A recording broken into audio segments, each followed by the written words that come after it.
Chers amis du séminaire, heureux de vous retrouver pour notre quart d'heure formation. Face à l'épidémie du coronavirus, vous êtes peut-être empêchés de vous rendre en paroisse pour aller prier devant le Saint-Sacrement, prier devant le tabernacle, et vous êtes invités de plus en plus à prier seul ou en famille chez vous. Face à cette impossibilité et pour vous aider à prier, nous avons décidé ce soir d'exploiter une vérité de foi essentielle pour nous, chrétiens, celle de la présence de Dieu en l'homme. Alors nous recevons aujourd'hui Monseigneur Santis, notre directeur des études au séminaire. Monseigneur, bonjour. Bonjour. Voilà, merci de répondre à nos questions que nous nous posons et que sans doute certains parmi vous se posent aussi. Alors Monseigneur, quelle est la source de ce principe, de cette vérité de foi, de la présence de Dieu en l'homme ? Bien, Dieu habite en l'homme de plusieurs manières. Il habite en l'homme parce qu'il est le créateur. Il habite en l'homme aussi parce que, selon la nature humaine, nous pouvons avoir une certaine connaissance, un certain amour pour Dieu. Mais ce dont je voudrais vous parler ce soir, c'est de la présence de Dieu chez ceux qui vivent dans la grâce de Dieu, la présence de Dieu par la grâce. Et ce qui s'est affirmé dans l'évangile de Jésus-Christ selon saint Jean, un des apôtres du Seigneur lui demande pourquoi et comment se fait-il que tu doives te manifester à nous et non pas au monde? Pourquoi est-ce que certains jouissent en quelque sorte du privilège d'une connaissance de Jésus-Christ comme vrai Dieu et vrai homme? Alors voilà la réponse de Jésus. Jésus lui répondit : « Si quelqu'un m'aime, il gardera ma parole, et mon Père l'aimera, et nous viendrons vers lui, et nous ferons une demeure chez lui. » Et un peu plus loin, « Je vous ai dit cela tandis que je demeurais près de vous, mais le Paraclet, l'Esprit Saint que le Père enverra en mon nom, lui vous enseignera tout. Et il vous rappellera tout ce que je vous ai dit. » Donc vous voyez, ce qui est important, c'est que si nous sommes dans la grâce de Dieu, si nous aimons Dieu, eh bien, si nous aimons le Seigneur Jésus, il y a une présence de Jésus qui vient habiter en nous, comme dans un temple, avec le Père et avec le Saint-Esprit. Donc il y a on parle de l'habitation, enfin c'est le langage un peu savant, habitation des trois personnes divines dans l'âme de ceux qui vivent dans l'âme des justes, c'est-à-dire de ceux qui sont dans la grâce de Dieu. Voilà. Donc c'est une belle doctrine, et si nous sommes conscients de l'amour de Jésus pour nous et de notre amour, et si bien n'en doutons pas, le Seigneur habite en nous avec le Père et avec le Saint-Esprit. Très bien, alors vous avez déjà un peu commencé à répondre à ma deuxième question. On se demandait dans quelle zone de l'être, où réside Dieu en nous, et quand est-ce qu'il se rend présent dans sa créature. Voilà, eh bien, voyez-vous, le texte de l'Écriture est clair. Si quelqu'un m'aime, il gardera ma parole. Donc, si vous voulez, quand nous entendons une parole de Dieu, une parole de Jésus, un passage de l'Évangile, nous pouvons le comprendre avec notre intelligence, comme pourrait le faire d'ailleurs quelqu'un qui ne serait pas chrétien, qui ne serait pas croyant. Et à ce moment-là, Jésus n'habite pas vraiment en nous. Mais il y a une expérience que ceux qui m'écoutent ont sans doute fait dans leur vie, une expérience qu'ils ont faite sans doute dans leur vie, c'est que cette intelligence, cette parole, n'est pas simplement comprise comme une affirmation entre parmi d'autres, mais vient en quelque sorte descendre dans les profondeurs de notre être, dans ce que la Bible appelle le cœur. Le cœur de l'homme, c'est plus profond que son intelligence, c'est le siège, c'est le centre le plus profond de l'âme, c'est là où Dieu, c'est le sanctuaire où Dieu entre en relation avec chacun d'entre nous. Alors, lorsque je médite l'Écriture, il y a un moment où cette parole n'est pas simplement une idée, mais devient nourriture spirituelle. Elle me donne de la joie, elle m'attire, elle est belle, j'ai envie de la méditer, de la répéter intérieurement. Et à ce moment-là, vous voyez, la parole de l'Écriture, c'est déjà une présence de Jésus. Jésus, c'est la parole de Dieu, la parole qui s'est faite chair, mais qui, avant de se faire chair, en quelque sorte, a pris... avant de se faire chair, cette parole était présente dans la parole des prophètes, et maintenant que Jésus est monté au ciel, cette parole, elle est encore présente dans les récits de l'Évangile et dans le Nouveau Testament. Donc, quand je prends une parole de la Bible, je la médite, et lorsque cette méditation vient toucher mon cœur, c'est-à-dire que je ne me contente pas de comprendre avec mon intelligence, mais que j'aime cette parole, c'est ce que les pères de l'Église appelaient la nourriture, enfin, je me nourris de cette parole. À ce moment-là, c'est un signe très très sûr de la présence du Fils de Dieu en mon âme, et donc du Père, et donc du Saint-Esprit. Donc, ça nous permet d'embrayer sur notre troisième question. On dit que Dieu est présent en nous, Dieu est Trinité, Père, Fils et Saint-Esprit, et vous venez de dire, donc c'est particulièrement la personne du Fils qui est présente dans l'âme. Est-ce que c'est sa propriété ?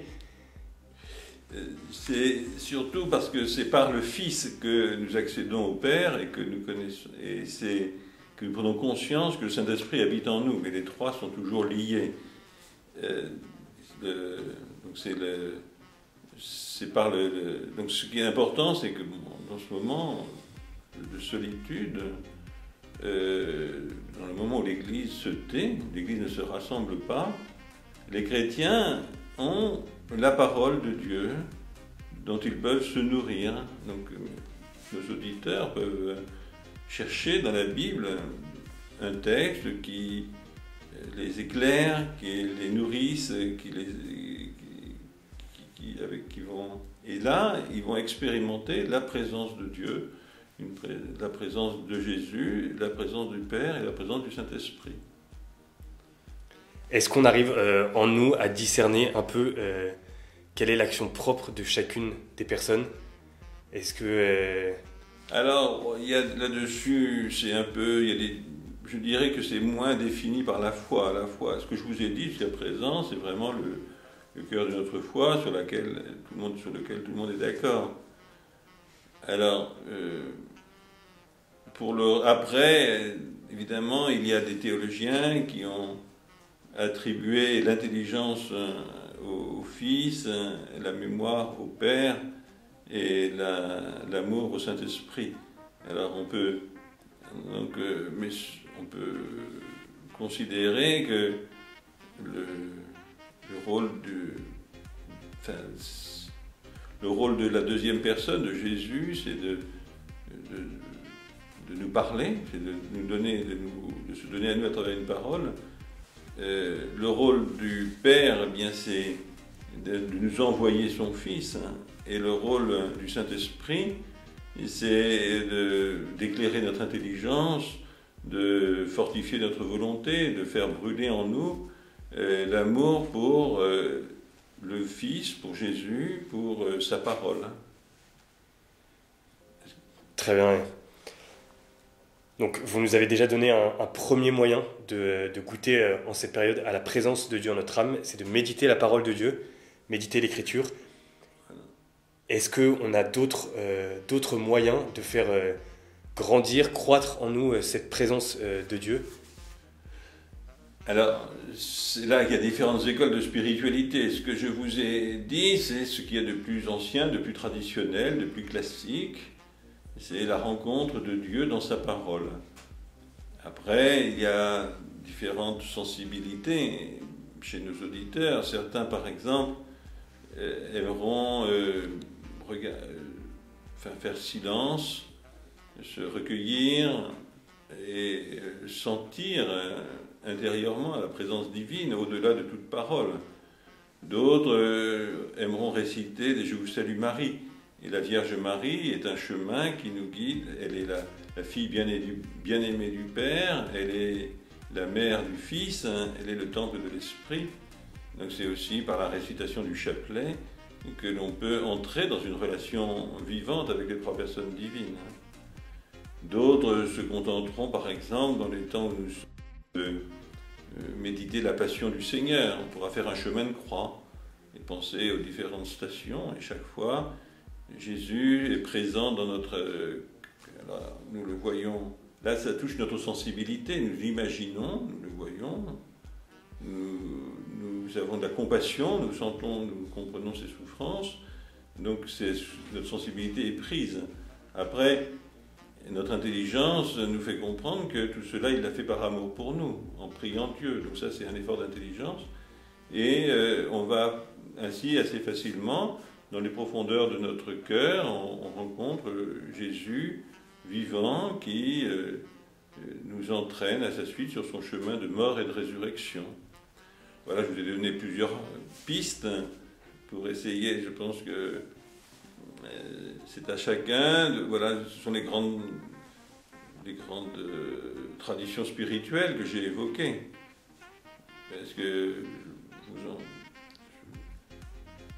pense les plus accessibles. Je pense à nos auditeurs qui sont chez eux. Donc, voilà, qu'est-ce qu'ils peuvent faire? Ils peuvent prendre un texte de l'Écriture, ils peuvent faire un chemin de croix, ils peuvent réciter le rosaire. Voilà. Et ils peuvent essayer d'avoir cette méditation silencieuse. Alors il y a... ce sont des chemins spirituels. Alors il est clair que cela s'accompagnera aussi de l'amour pour le prochain. C'est-à-dire que celui qui cherche Dieu dans le silence et la prière doit vérifier que il purifie son cœur de tout sentiment d'amertume, d'agressivité vis-à-vis de ses frères. Et donc, un des signes de la présence du Dieu, du Père des miséricordes, c'est que nous devenions miséricordieux comme le Père est miséricordieux. Et donc, que nous aimions, alors là encore, c'est le moment de compassion, le moment où nous pouvons essayer de prier pour ceux qui souffrent, pour ceux qui se battent de différentes manières. Enfin, on sent que, je pense que c'est une période que nous vivons, où nous sommes invités dans la solitude, à porter à notre manière, comme les moines dans leur solitude, à porter le monde qui nous entoure. Voilà. Est-ce que vous avez d'autres questions? Ouais, dernière question, Monseigneur. Plus une question d'expérience. On est deux générations différentes. Vous avez sans doute plus d'expérience dans la vie spirituelle. Au cours de notre vie spirituelle, qu'est-ce qui grandit? Est-ce que c'est notre conscience que Dieu est présent en nous, ou est-ce que c'est vraiment cette présence de Dieu qui s'accroît en nous, ou bien les deux? Alors, d'après ce qui est deux fois défini, c'est que c'est la charité qui grandit. C'est-à-dire que si quelqu'un garde la parole de Jésus, s'il la met en pratique, s'il pardonne à ses ennemis, s'il se met au service de ses frères, la charité va grandir en lui. Et c'est ça le but de la vie chrétienne, c'est faire grandir en nous la charité. Alors, le reste, ça dépend beaucoup des charismes des uns et des autres. Donc je ne peux rien garantir. Donc il y a des gens qui, par exemple, auront le charisme de l'intelligence spirituelle des Écritures. Mais l'expérience me montre que ce charisme, il est réparti différemment et tout le monde ne l'a pas au même degré. D'autres, donc ce sera la dimension de l'intelligence de la foi, c'est plus dans du charisme que de la sainteté proprement dit. La vraie sainteté, tous les saints nous le disent, c'est l'humilité et la charité. Donc ce qui est garanti, c'est que Dieu veut faire grandir en nous la charité et l'humilité. Pour le reste, après, chacun selon sa vocation. Il y aura des gens qui auront des charismes dans l'ordre de l'intelligence de la foi, d'autres ce sera des charismes de conseil, d'autres ce sera des charismes de service, ça se diversifie. Et c'est la multitude. Mais la seule chose importante, c'est la charité. Et donc c'est l'amour de Dieu et l'amour du prochain. Très bien. Merci beaucoup, Monseigneur. On se retrouvera sans doute pour d'autres quarts d'heure formation. Un grand merci à vous de nous avoir suivis. Nous pouvons vraiment rendre grâce pour cette vérité de foi absolument mystérieuse et grandissime, de cette présence de Dieu en chacun de nous. Nous vous portons dans la prière et devant le Saint-Sacrement. Et voilà, nous vous disons à très bientôt pour une nouvelle vidéo.